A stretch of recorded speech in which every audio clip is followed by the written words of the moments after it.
So in a moment, Eddie is going to bring us our Bible reading for this morning, and then Jonathan is going to go straight in from the Bible reading to our talk. But just before Eddie speaks, I'm just going to pray for him and for Jonathan. Loving Lord, thank you that we can come together. Thank you that we can hear from your word. Lord, bless Eddie as he reads to us, and bless Jonathan as he speaks to us. May we hear your words speaking through him, and may you stir us into action. In Jesus' holy name, amen. Amen. Thanks, Eddie. Thank you. The reading this morning is from Acts 17, verses 16 to 21, and is titled In Athens, and is part of Paul's journey through Greece. While Paul was waiting for them in Athens, he was greatly distressed to see that the city was full of idols. So he reasoned in the synagogue with both Jews and God-fearing Greeks, as well as in the marketplace day to day, by those who happened to be there. A group of Epicurean and Stoic philosophers began to dispute with him. Some of them asked, "What is this babbler trying to say?" Others remarked, "He seems to be advocating foreign gods." They said this because Paul was preaching the good news about Jesus and the resurrection. Then they took him and brought him to a meeting of the Areopagus, where they said to him, "May we know what this new teaching is that you are presenting? You are bringing some strange ideas to our ears, and we would like to know what they mean." All the Athenians and foreigners who lived there spent their time doing nothing but talking about and listening to the latest ideas.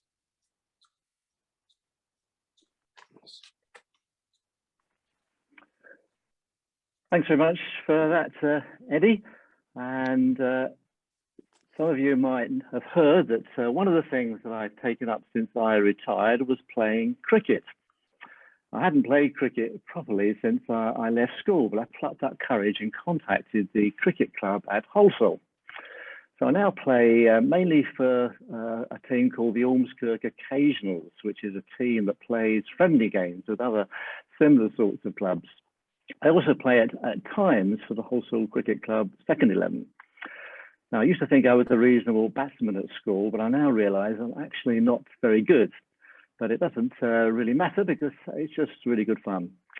I also do a bit of wicket keeping, and I'm actually a little bit better at that than I am at batting. Now, if anyone's interested in playing cricket, then both teams are in fact very welcoming. The Occasionals includes all ages and abilities. Most are probably between 50 and 70 years old. And one of the regular fixtures used to be against the team from U3A. And that's captained by Bill Evans, that's our own Bill Evans. And I hope that he's able to play again soon. It will be good fun to face his bowling once again. Now, in fact, some of you can't imagine that I play cricket, so here's a couple of pictures just to prove it. Thanks, Mark. There we go, that's me trying to bat. And the next picture shows me having a go at trying to wicket keep. There we go. It's not me missing the ball there. The batsman hit it away from me. Thanks for that, Mark.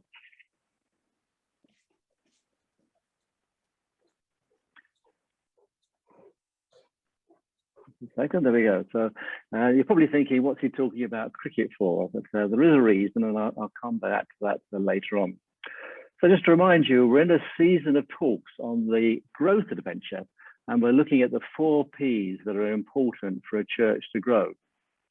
Last week, Jeff talked about the P for prayer, and today we're thinking about the P for presence. And in our reading, we heard about Paul going to Athens. And there's no mention of the P for prayer in that reading, but we can assume that Paul would have prayed for Athens.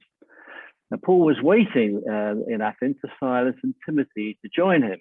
So he didn't just sit around and have coffee, but he took time to look around the city of Athens, and he was really bothered by the number of idols that he saw. Now, he was obviously always looking for ways to share his faith. And he didn't just chat to his neighbors, but he found somewhere public to debate. He went to the synagogue and the marketplace, and he seems to have been noticed by a group of philosophers, and he ends up being taken to the Areopagus. Now, this seems to be some sort of cultural center in Athens. So we can see Paul here demonstrating what it means to practice the P for presence.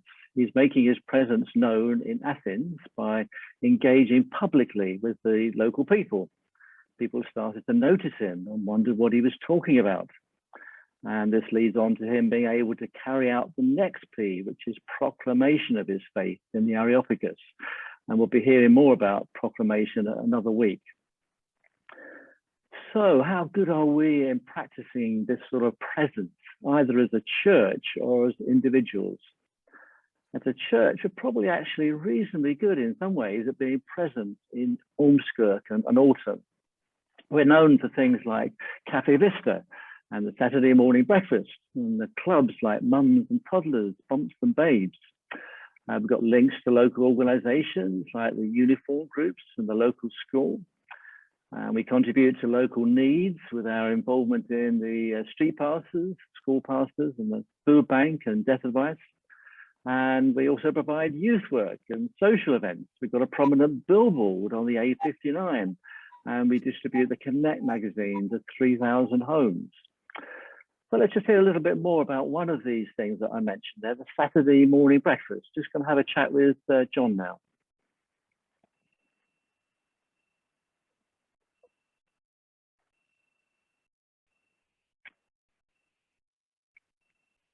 Well, good morning, John. Thanks very much for joining me this morning.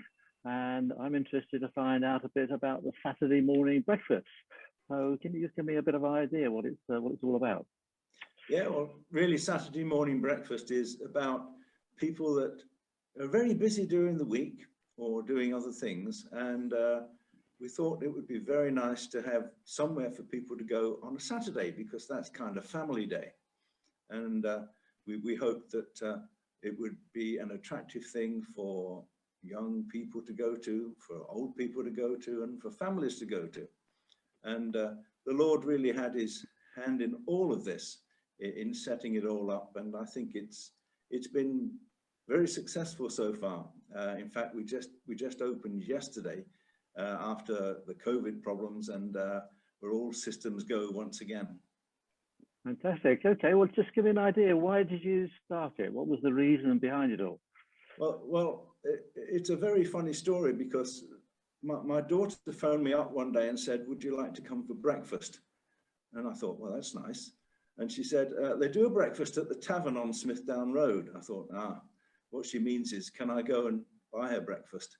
Anyway, she said, "Can you turn up 15 minutes early, because there'll be a queue?" I thought, that's strange. So we went, and sure enough, we got there 15 minutes beforehand, this Saturday morning. And there was a queue. There were about 6 people in front of us. And by the time they opened the doors, there was about 40 people in the queue. So we went inside, and they had a really nice breakfast laid on. And I looked around, and there's all these families, and then there's some people by themselves, and there's some elderly people, and there's some young people. And I thought, gosh, this is a whole section of society. Wouldn't it be good to do this in church, you know? And all went very well, and we went back home, so thought about it a little bit. And my next door neighbour's a chef, Tony. So I said to Tony, would you like to come for breakfast? And he said, yeah. I said, right, we're going into Liverpool to Smithdown Road. So we took him down there. And I said, what do you think of this? He said, oh, it's really good. I said, do you think we could do it in the ministry centre?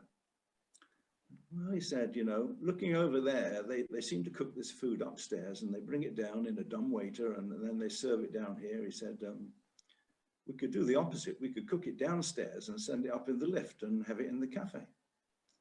We'd probably have to do something about heated cabinets. We got some, but if we put them on wheels, maybe we could do that. So I said, okay, that's fine. So we ate the breakfast and we went back. So I thought about it a bit longer. So I phoned Ross up, and the vicar at the time, and said, would you like to come for breakfast? And he said, oh yeah. I said, well, we're going to Smithdown Road. So off we went. And we took him down there. And I said, look at all these people in here. I said, do you think it would be possible to use the cafe for Saturday breakfast? And Ross, being Ross, said, yeah. I said, you get on and do it. And then he looked out the window and he saw there was a Hornby Doblo shop across the road, and he's interested in trains. I'd lost him by then.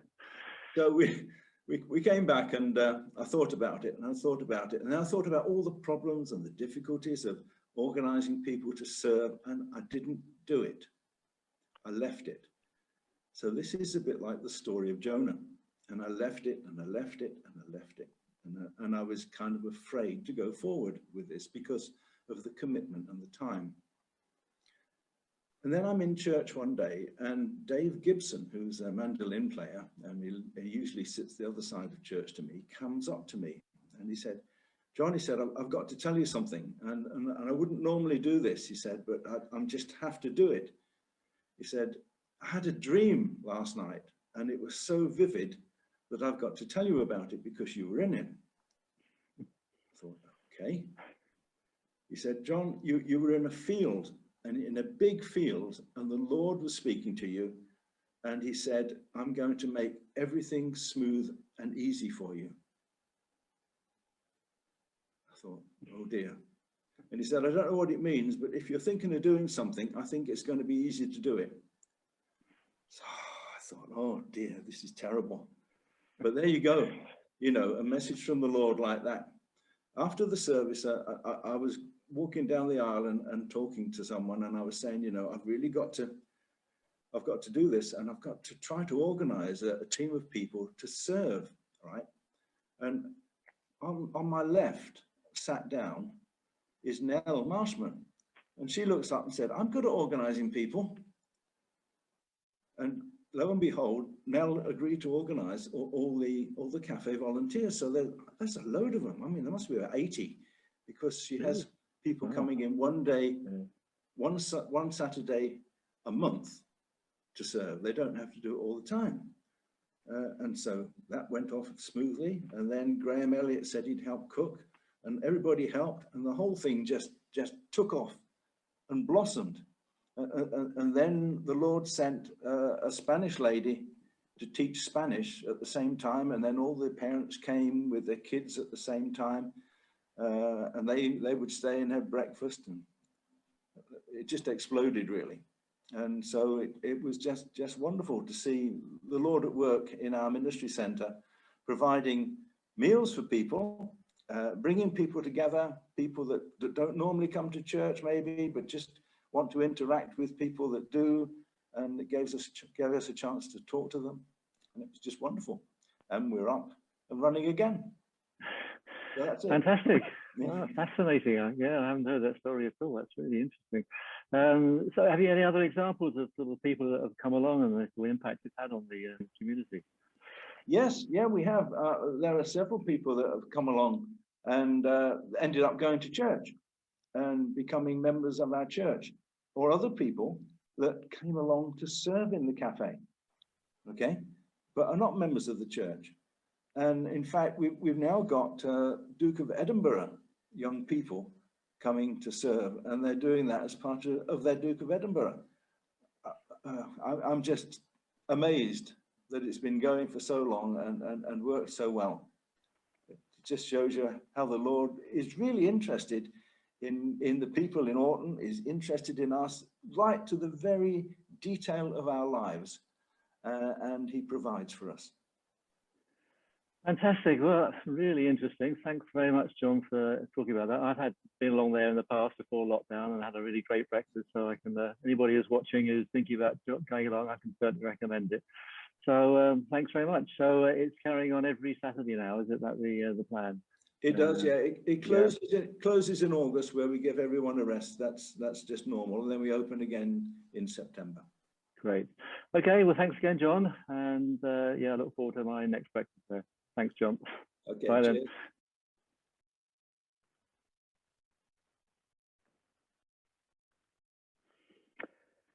Well, it's great to see the impact of the Saturday morning breakfast. Great to hear from John there. Great story. And it doesn't directly involve sharing our faith having that breakfast, but it creates this presence in our community, and as well as providing a really good breakfast. So do we have we do have a presence in our neighborhood, but how effective is it? What would our neighborhood be like if we didn't exist? I reckon there would be a number of gaps in our neighborhood, and we would be missed by quite a few people, but I think there are still many people in our community who wouldn't miss us at all and aren't even aware of what we do. So although our presence is good, it is limited, and there's still much for us to do. So what can we do to improve our presence? Now, there are things to do as a church community, but there's also things to do as individuals. But whatever we do as individuals, we must, of course, be authentic and honest about what we do. We're going back to the cricket. I've got a presence in that cricket club, but I'm doing it because I enjoy playing, and there's some great people in the club. But having a presence in the club might mean that in time I'm going to be able to share my faith. And in fact, the club were really generous in making a donation to the trip that Anne and I did, the Tear Fund, last year. And I had an opportunity to talk about it at the annual club meal. But just as the people in Athens were curious, I hope others in the club might become curious, and there will be natural opportunities to chat. So do you have interests that will allow you to have a greater presence in the community? Perhaps sports, maybe even politics, or perhaps keep fit classes, whatever. But we do need to be authentic about these things, only to take them up because you genuinely want to. But we should be open to God's prompting for ways to naturally increase our presence in our community. And what then can we do as a church to improve our presence and the quality of our presence in our community? When people are in touch with us in some way, what impression does our presence make? What are people's first impressions? We need to think about our church building, its heating, its comfort, and the appearance. We need to think about our online presence, the website, the Facebook, YouTube. And we need to consider our church services, the whole style, the length, the welcome. There have already been changes over the last year. The 8:15 communion has been changed to 9 a.m. We now use the modern version of the Lord's Prayer. And there are some church members at the moment working on how to change the building in some ways. But not all these changes will suit everyone. But we do all need to be flexible and willing to change if needed. I wonder how many of you have heard that when the church fully opens after the pandemic, everyone is to be asked to wear Bermuda shorts. The idea is that this will make visitors feel really welcome and relaxed, and it would look really good on Facebook.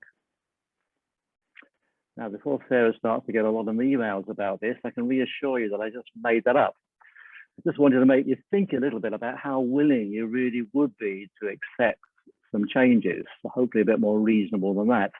But would you accept changes if it does make a real difference to the quality of our presence in our community? And as you know, Sarah is always encouraging us to be participators. Are there ways that you could participate to improve our presence? Are you good at social media, good at technology, good at catering, or any other talent? I just encourage you to be sensitive to God's prompting. And of course, there's no need to wait for a dream like John had to. So I wonder what you have all felt as I've been talking about learning from Paul and being present in our community. Some of you will already be doing this. Some of you will be naturally extrovert and outgoing and open to lots of new ideas, and keep doing those things. Others, a bit like myself, perhaps, will be more naturally reserved and introvert, and you're probably starting to feel a bit like a failure already. So let's recognize our differences. Those of you who find being a presence easy, keep doing it, but be patient with those of us who find it a bit harder. Those of you who find it harder, don't give up, but be open to God to lead you to the work He has for you.